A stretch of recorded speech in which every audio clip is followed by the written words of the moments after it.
So I wanted to record this video. I asked GROK for some questions about equidistant letter spacing.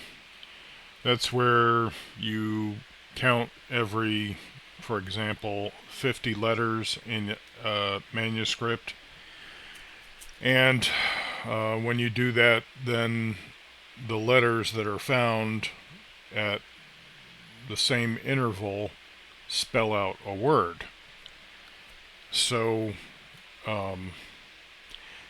anyway, so I ask it, in the Greek of the Christian scriptures, can you detect any equidistant letter spacing, ELS, code words relating to the Emperor Nero, Nero Claudius Caesar Augustus Germanicus, otherwise known as Lucius Domitius Ahenobarbus, Flavius Josephus, Titus Flavius Vespasianus, Titus Caesar Vespasianus, so that's Titus and his father Vespasian. Saulus of Tarsus, otherwise known as Saul of Tarsus, or Paul, the so-called Apostle Paul, and Simon Petros, or Simon Peter. So it responds, and then I had it in like Deep Thought, GROK 4 in Deep Thought. No, I cannot detect any equidistant letter spacing ELS code words in the Greek text of the New Testament Christian scriptures relating to Nero, Josephus, Vespasian, Titus, Saul of Tarsus, or Simon Peter. So it did look for the Greek versions of these names. Extensive searches across academic, historical, or biblical code-related sources reveal no documented claims or evidence of such ELS patterns in the Greek New Testament.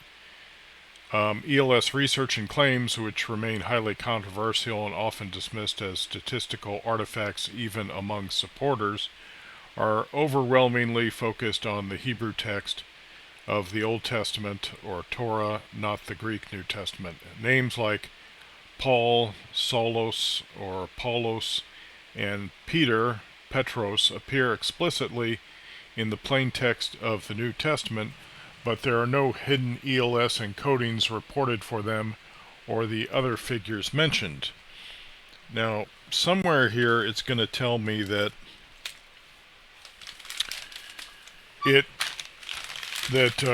like there's no known claims about ELS in the Christian scriptures.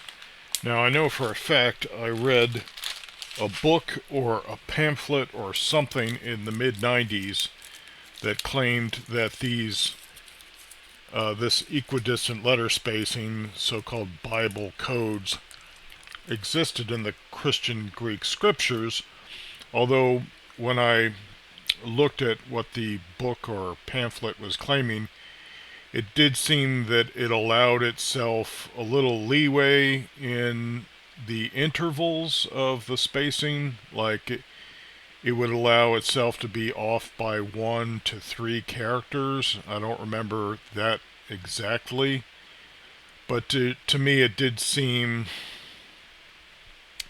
like it was making allowances for itself. That anyway, and I think I kind of came to the same conclusion that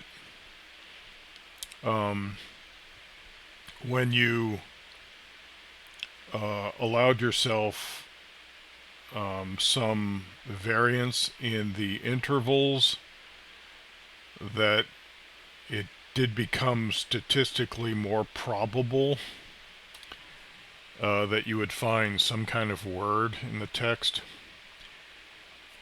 So then I ask it, can you detect any equidistant letter spacing code words in the Dead Sea Scrolls other than those already known in books also found in the Masoretic text of the Hebrew Tanakh? No, I cannot detect any equidistant letter spacing ELS code words in the non-biblical Dead Sea Scrolls. Extensive searches reveal no documented evidence or claims of such patterns in sectarian or non-canonical texts like the community rule, the War Scroll, or other unique Qumran documents. ELS studies and claims, widely regarded as controversial and potentially statistical coincidences, are almost exclusively focused on the Hebrew Torah or biblical books shared with the Masoretic text, not the distinct non-biblical materials from Qumran. So then I ask it, because I've learned that you have to press these AI large language models sometimes to get the real truth out of them, because they seem to have a tendency to go along with the most preponderant opinions, or the overwhelming number of opinions or voices. In other words, the consensus, the establishment consensus built by majority, and that tends to leave out the Jewish perspective. Now, in the case of the Dead Sea Scrolls, it might be that no one's ever really looked for any equidistant letter spacing in the Dead Sea Scrolls. I don't know, to be honest, and it would seem like if someone had looked for them, then you would think that GROK 4 would be able to say something about it. But it also acts like no one's ever really tried it with the Christian scriptures, when I know for a fact that there was a book or a pamphlet asserting that it had made discoveries in the Christian scriptures about these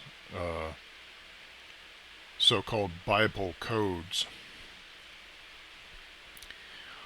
So I ask it, does it strike you as strange the ELS code words are found in biblical books of the Masoretic text but not in the Dead Sea Scrolls, given that the Dead Sea sectaries or residents of Qumran seem to have been focused on faithful scribal transcription?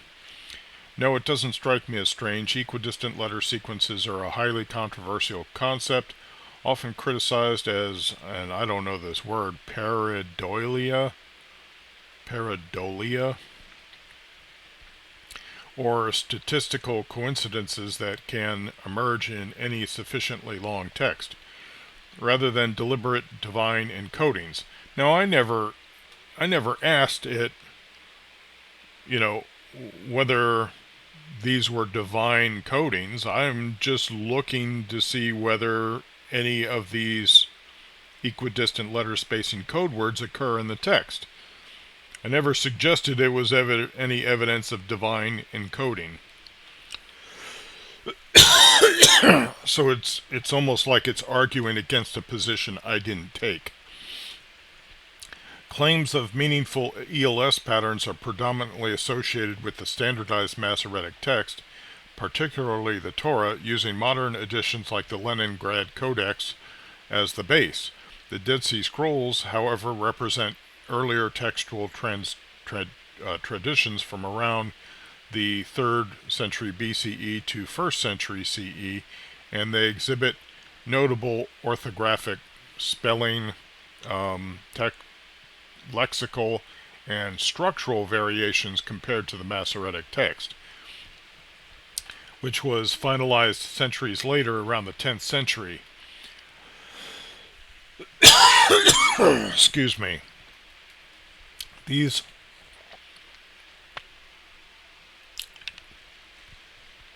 differences, such as plané versus defective spellings, using or omitting letters like yod or vav as vowel indicators, insertions, omissions, or rephrasings, directly impact the continuous letter strings used for ELS searches, potentially disrupting or altering any patterns. And another problem is that it's possible that the scrolls deposited in the caves at Qumran and elsewhere, I think, if I recall, like some were found on the marketplace, I think, and were traced back to the caves. I'm not sure. Excuse me. So another problem that arises with finding ELS in the Dead Sea Scrolls is that it's possible that the scrolls deposited in the caves were put there because they were manuscripts that were in error, and because they because they contained the divine name, they had to be buried like you would bury a person,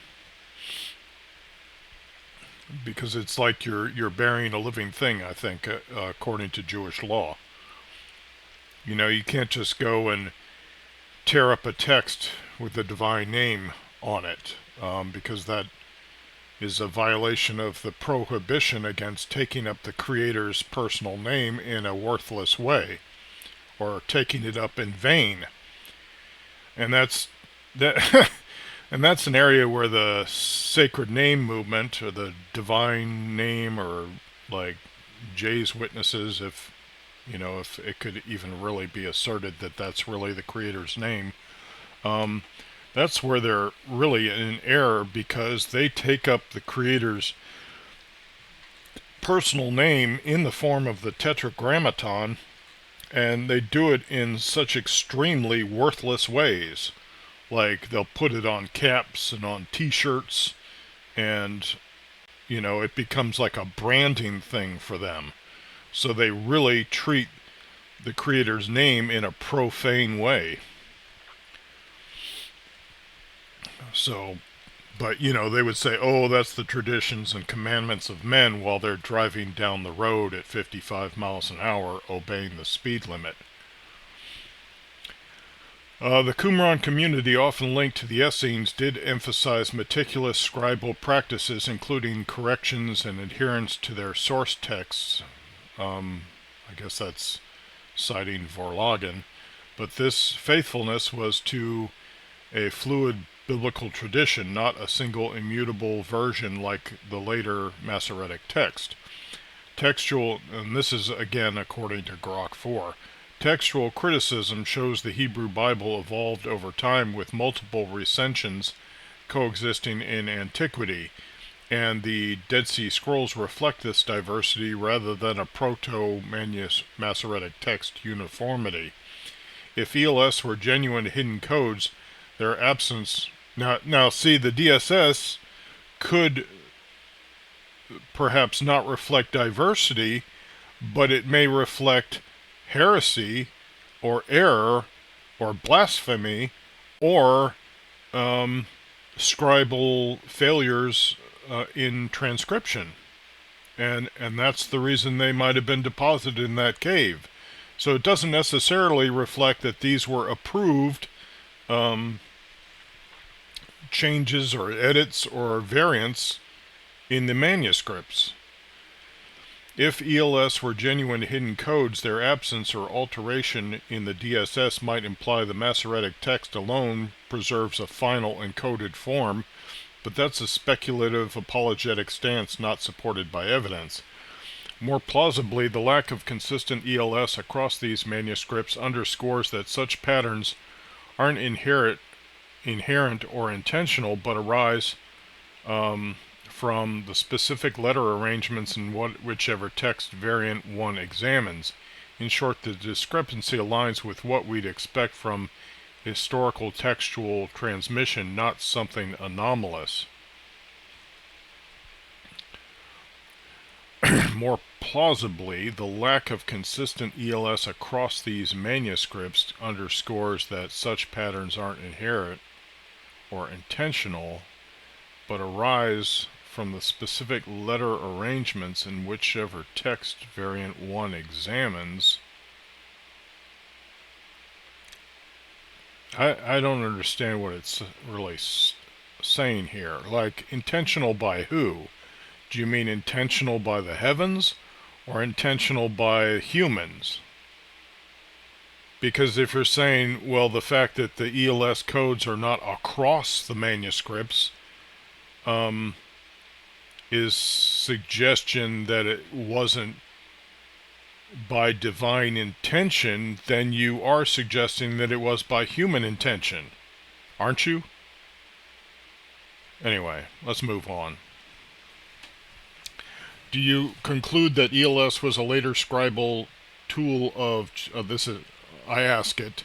Do you conclude that ELS was a later scribal tool of checks and balances to ensure faithful transcription of the scrolls or books of the Hebrew Tanakh?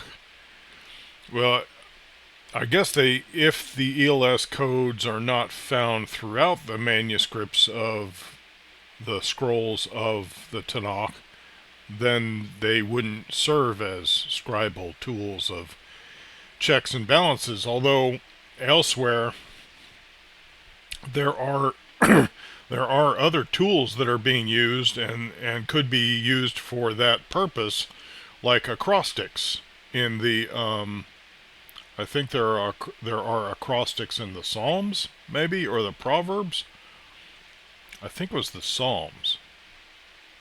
Or no, isn't Proverbs 30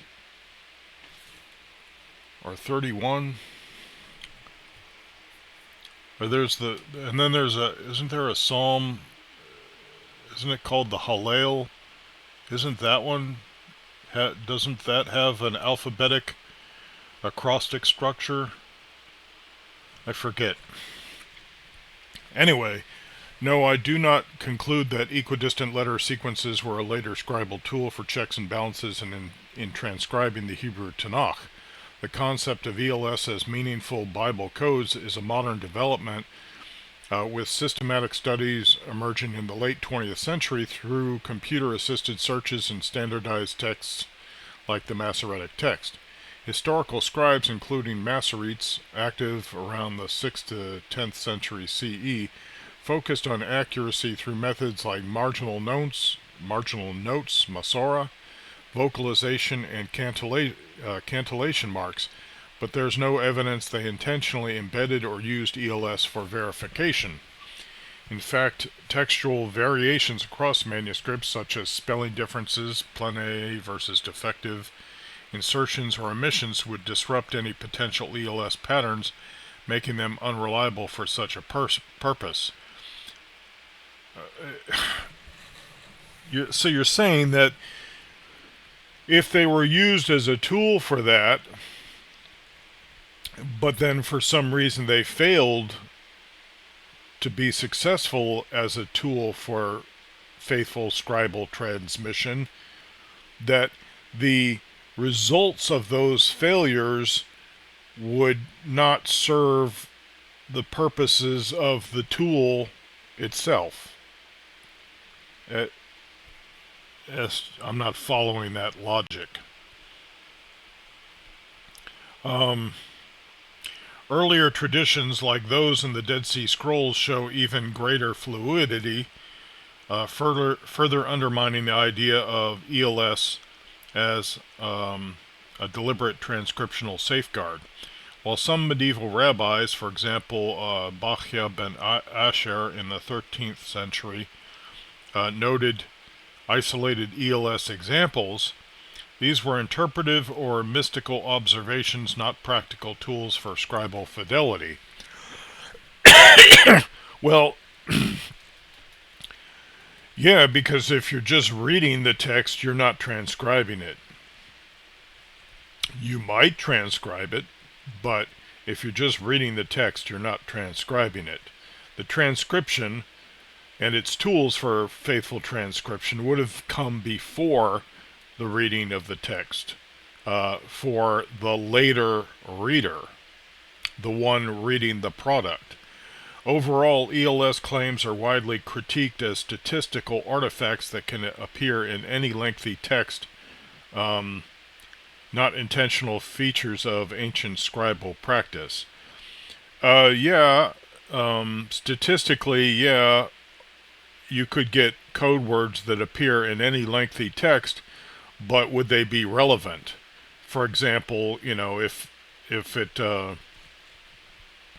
mentioned like a parrot in the Hebrew Tanakh, I don't know, did they even have parrots in that part of the world back then?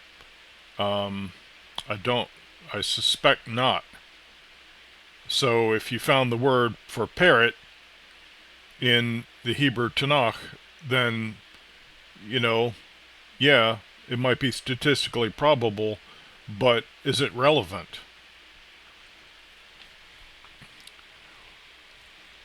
But aren't there? So then I ask, aren't there portions of the Torah where either the word Torah or the Tetragrammaton occur repeatedly in ELS?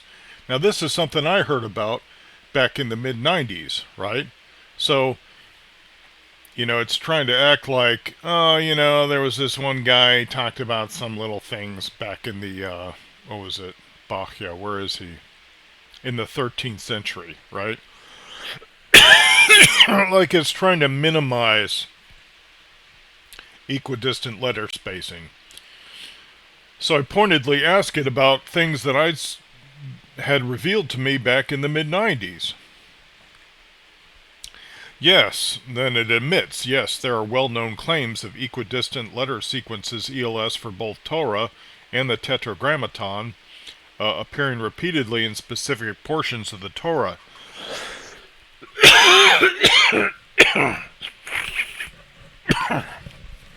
I apologize for my coughing. Whenever I talk at length, my throat gets really scratchy. I've got a cough drop, but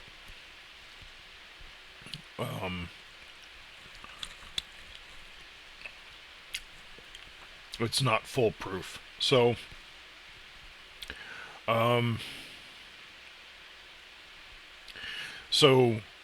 there are well-known claims of them appearing repeatedly in specific portions of the Torah, particularly at the beginning of its books. These patterns were first noted manually by Rabbi Michael Dov Weiss-Mandel in the mid-20th century, and later I think I'm almost done here. I just need to get through this. And later popularized through computer-assisted Bible code research, though they remain highly controversial and are often attributed to statistical coincidences rather than intentional encoding. Right. Attributed to statistical coincidences rather than intentional coding. Now let's look at what they're saying is a result of a statistical coincidence. For the word Torah, the pattern appears as follows in the Masoretic text. In Genesis, starting at Genesis 1:1, okay? Starting at Genesis 1:1, does that sound like statistical coincidence to you? Beginning with the first Tav in Bereshit, in other words, Genesis, or the word Bereshit, the first word in Genesis, every fifth letter,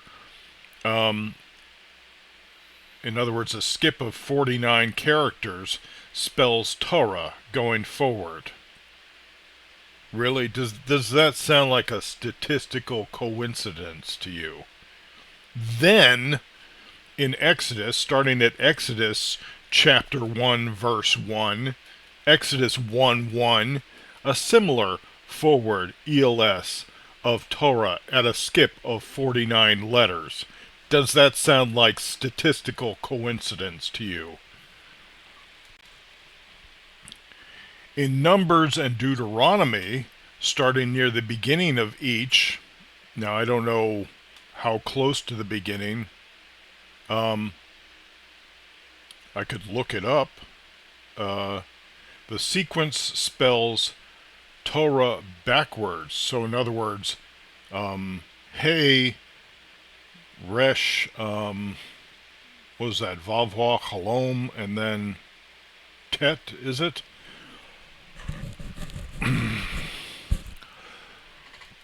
In other words, the word Torah backwards at a skip of 49 letters, symbolically pointing toward the center of the Torah.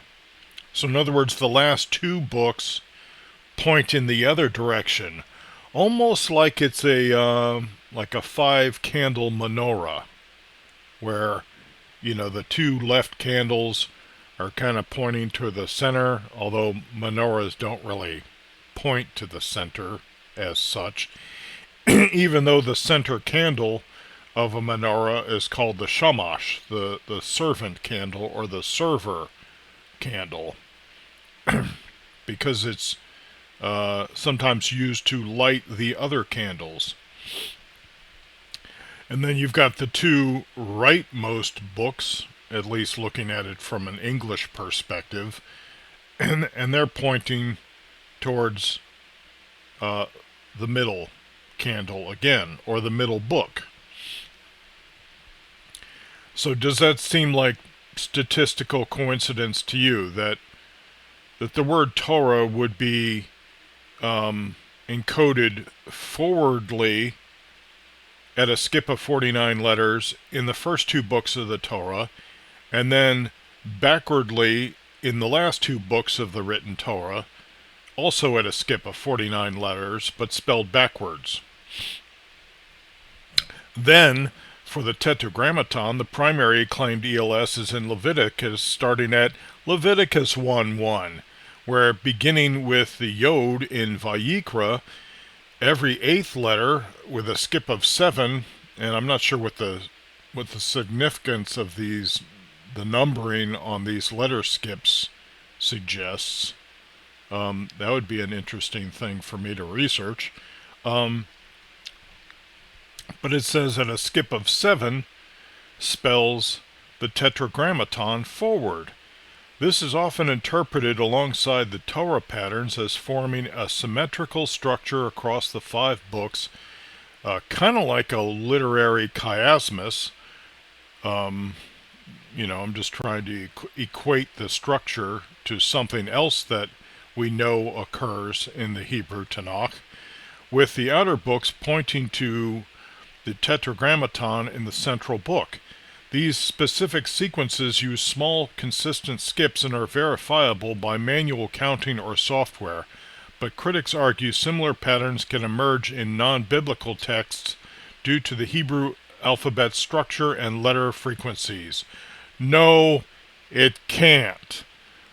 This is clearly designed either by the divine or by a human, possibly inspired by the divine, or by a human who's just being intentional.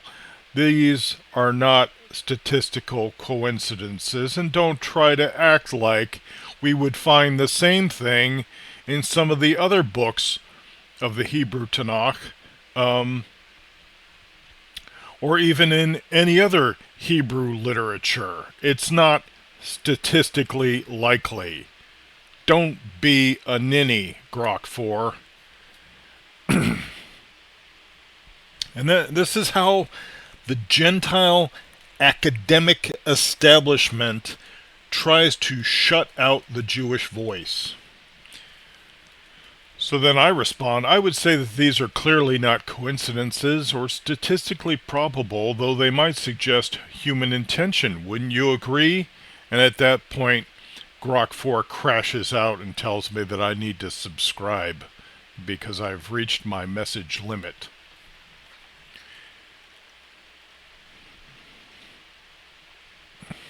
I'm getting real sick of it, guys. I'm getting real sick of how the Gentile academic establishment just tries to freeze out the Jewish voice from discussions even about things that have mostly to do with the Jewish perspective. So I'll leave you there. You judge for yourself what I've just shared for you. You can even check it out using blueletterbible.org. And you can look for some of these codes yourself in other books of the Hebrew Tanakh and see for yourself whether these are statistical coincidences or not.